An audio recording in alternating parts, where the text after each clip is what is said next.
The luxurious first-class cabin fell silent when the flight attendant stepped in front of Amara. "Ma'am, I think there's been a mistake. This section is for first-class passengers only." The stares from the wealthy passengers pierced Amara like daggers, as her legitimate ticket was openly questioned. No one imagined that within minutes, Gabriel Santos, billionaire, Amara's devoted husband and majority owner of this very airline, would walk through that door and completely shift the power dynamic in a cabin full of hasty judgments. Amara Chen nervously adjusted the watch on her wrist, a gift from her husband that reminded her of their first meeting. At 35, her simple yet elegant dress stood in contrast to the designer outfits and sparkling jewelry that dominated the priority boarding area. The first-class cabin of Celestial Airways gleamed with spacious leather seats, impeccably dressed flight attendants, and the aroma of freshly served champagne. Gabriel had insisted that she enjoy this flight alone as a reward for the successful charity event she had organized. "You deserve all the luxury in the world," he had told her before being called to an emergency meeting. He promised to meet her at the resort a few hours later. Amara took a deep breath and handed her first-class ticket to the attendant at the gate. It was time to allow herself a bit of the luxury she usually avoided, despite being married to one of the richest men in the country. "I'm sorry, but this area is for first-class passengers only," said Victoria Blackwell, the head flight attendant. Her cold gaze assessed Amara's modest dress, her condescending tone slicing through the air like a blade.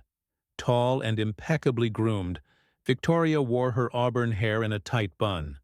Her crisp navy uniform adorned with gold stripes looked more like a display of superiority than a badge of service. "I have a first-class ticket," Amara replied calmly, extending her boarding pass. Victoria took it gingerly, as if afraid of contamination, her manicured nails gleaming under the cabin lights. "There seems to be some kind of error," Victoria said, her perfectly shaped eyebrows rising in doubt. "You were incorrectly entered into the system," she said, making a show of examining the ticket from multiple angles, her lips pursed in exaggerated skepticism. A man in an expensive suit looked up from his financial newspaper, his gold cufflinks catching the light as he lowered his reading glasses. "Happens all the time," he commented loudly enough for everyone to hear. "Economy class is getting too crowded these days." Several first-class passengers glanced up, some with barely concealed smirks, others with uncomfortable curiosity. A couple in matching designer outfits whispered to each other, their eyes darting between Amara and her modest attire. Victoria smiled with false sympathy, her teeth blindingly white. "Let me check if there's a place for you in the back of the plane. I'm sure you'll be much more comfortable there." The emphasis on comfortable carried a clear message. "You don't belong here." Amara felt her face burn, a flush creeping up her neck. "Please check again. My husband purchased this seat specifically for me," she said, maintaining her poise, years of professional training as a flight attendant herself coming to her aid. "Your husband?" A woman wearing a diamond necklace the size of a small grape laughed softly, her voice dripping with condescension. "Darling, everyone says something like that when they want an upgrade. Next, you'll tell us he's a CEO equally creative." Discreet laughter rippled through the cabin as Victoria motioned to another crew member, exchanging knowing looks. Amara touched the watch Gabriel had given her the day they met, when she was still a flight attendant herself. The cool metal against her skin grounded her. Memories of the simpler life she led before meeting him gave her strength. She had faced prejudice before, but never expected to encounter it from colleagues in the profession she had once loved. A businessman nearby tapped impatiently on his armrest. "Some of us have meetings to get to," he muttered, to no one in particular. "Can we resolve whatever this is and take off?" Victoria straightened her already perfect posture. "Please wait here while I resolve this misunderstanding," she said with an artificial smile that didn't reach her eyes. "Perhaps it's better if you wait at the boarding gate while we clarify the situation." Her tone made it clear this wasn't a suggestion. Amara felt a wave of conflicting emotions: embarrassment, indignation, and a flicker of anger. She could easily mention that she was the wife of Gabriel Santos, principal shareholder of Celestial Airways. One word from her could change everything in an instant. But something inside her resisted. Why should she need her husband's name to be treated with dignity? The cabin manager approached, his expression serious beneath his perfectly positioned hat. "Ma'am, it appears we have a problem with your reservation. I'll need to ask you to accompany me off the aircraft while we resolve this." His tone was professional but firm, brooking no argument. The looks of pity and disdain from the other passengers weighed on her as Amara struggled to maintain her dignity. A woman in her 60s wearing what appeared to be a full set of emeralds clicked her tongue disapprovingly. A young executive typing on his laptop barely suppressed a smirk. Amara stood her ground, her voice quiet but steady. "My ticket is valid. I have every right to be here." Victoria's smile tightened. "Security protocols, ma'am. We can't have just anyone sitting in first class without proper verification. Just anyone." The words hung in the air, laden with implication. It was at that moment that the aircraft door opened. The door swung open with deliberate precision, revealing the imposing silhouette of Gabriel Santos. Standing 6 feet 2 inches with broad shoulders, his presence commanded attention without effort. His impeccable charcoal gray Armani suit, tailored to perfection, contrasted with his confident, relaxed posture. Silver threads at his temples added distinction to his otherwise dark hair, cut in an executive style that spoke of power without ostentation. The cabin fell silent. Gabriel's amber eyes, sharp and observant, scanned the space methodically before locking onto Amara being confronted by the staff. His expression remained neutral, but those who knew him might recognize the slight tightening around his eyes, a warning sign of the controlled fury building beneath his composed exterior. "Amara?" Gabriel's voice was deep and measured, yet somehow filled the entire cabin. "Is there a problem?" Victoria and the manager exchanged panicked glances, uncertainty replacing their previous confidence. "Sir, we're just resolving a small seating confusion," the manager explained, his tone suddenly solicitous, his body language shifting to accommodate this unexpected variable. Gabriel walked down the aisle with the unhurried confidence of someone who owned not just the plane, but the very air around him. Each deliberate step brought him closer to the confrontation, passengers shrinking back instinctively as he passed. "But that's my wife's seat. 2A. Correct?" His accent carried the faintest hint of his Brazilian heritage, giving his words a melodic quality that belied their authority. "Your wife," Victoria repeated, the color draining from her face like water from a broken vessel. The whisper that traveled through the cabin was immediate and electric. Gabriel positioned himself beside Amara, one hand gently touching the small of her back, a gesture both protective and claiming. His six-figure watch gleamed subtly on his wrist, not ostentatious but unmistakably valuable to the knowing eye. "Yes, Amara Chen Santos, my wife. Has there been an issue with her accommodation?" His question, though phrased politely, carried the unmistakable weight of someone accustomed to getting answers. The manager's composure cracked visibly. "Mr. Santos, we had no idea. We were just following protocol to verify." "Verify what, exactly?" Gabriel asked, his gaze steady and penetrating as it moved deliberately from the manager to Victoria, pinning each in turn. "Whether she belongs in first class, based on her appearance."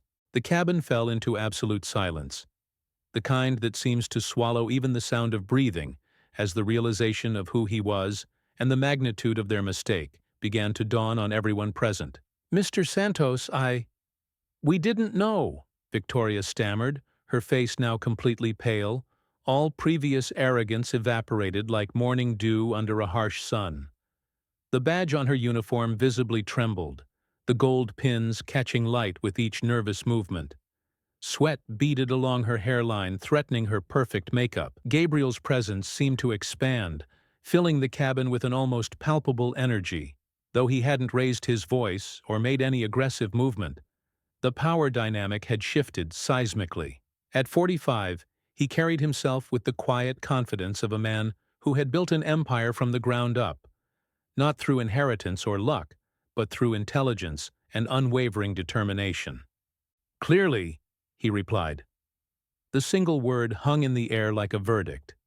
Gabriel carefully observed the scene, his eyes a penetrating amber, that one business magazine once described as capable of seeing through corporate smoke screens. He registered every detail.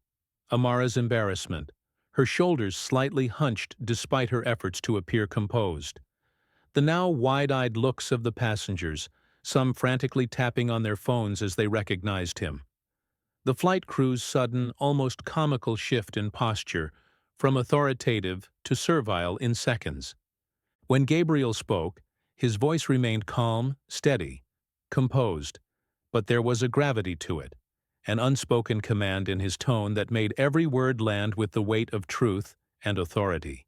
"Did you know," he began, his eyes scanning the stunned faces before him, "that before we married, Amara was the youngest head flight attendant in the history of Celestial Airways?" His hand rested protectively at the small of Amara's back, a subtle gesture but one that spoke volumes.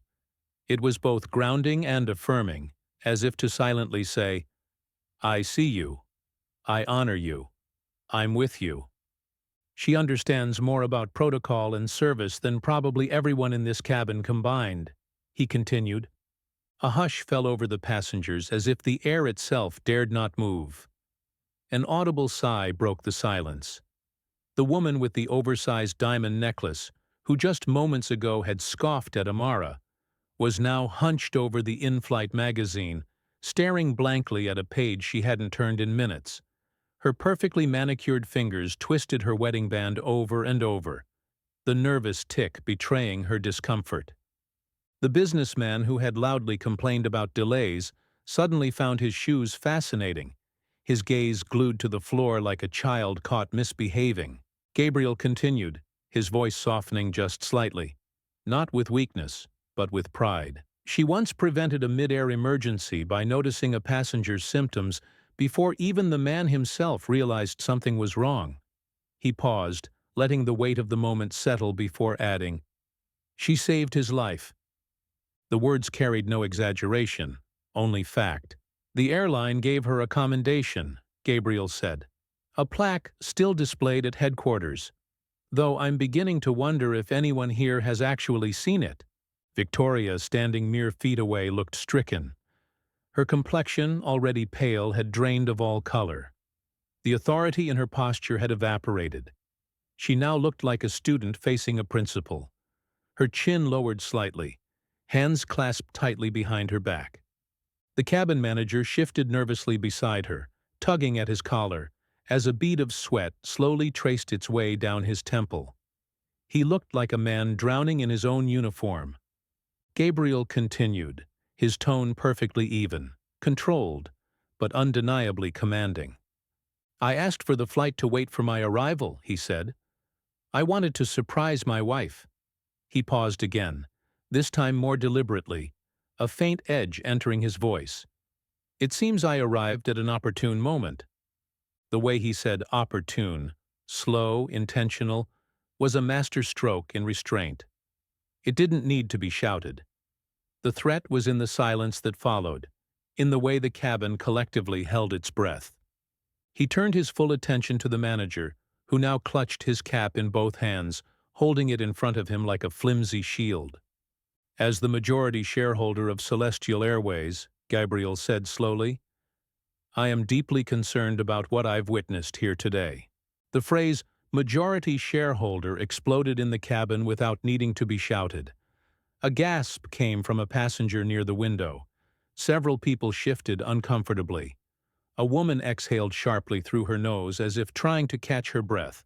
Victoria had to lean against the back of a seat to stay upright, her knuckles white where she gripped the leather. The power she once radiated had vanished, replaced by the unmistakable energy of fear. "Mr. Santos," the manager began, voice cracking under the weight of the moment, "I can assure you this was an isolated misunderstanding." Gabriel raised one hand, elegant, quiet, and final. The manager's words died on his lips. The room seemed to shrink around them. "Misunderstandings," Gabriel said, his tone almost conversational, "have consequences, don't they?" There was no need to raise his voice. The threat wasn't in the volume. It was in the certainty behind every syllable.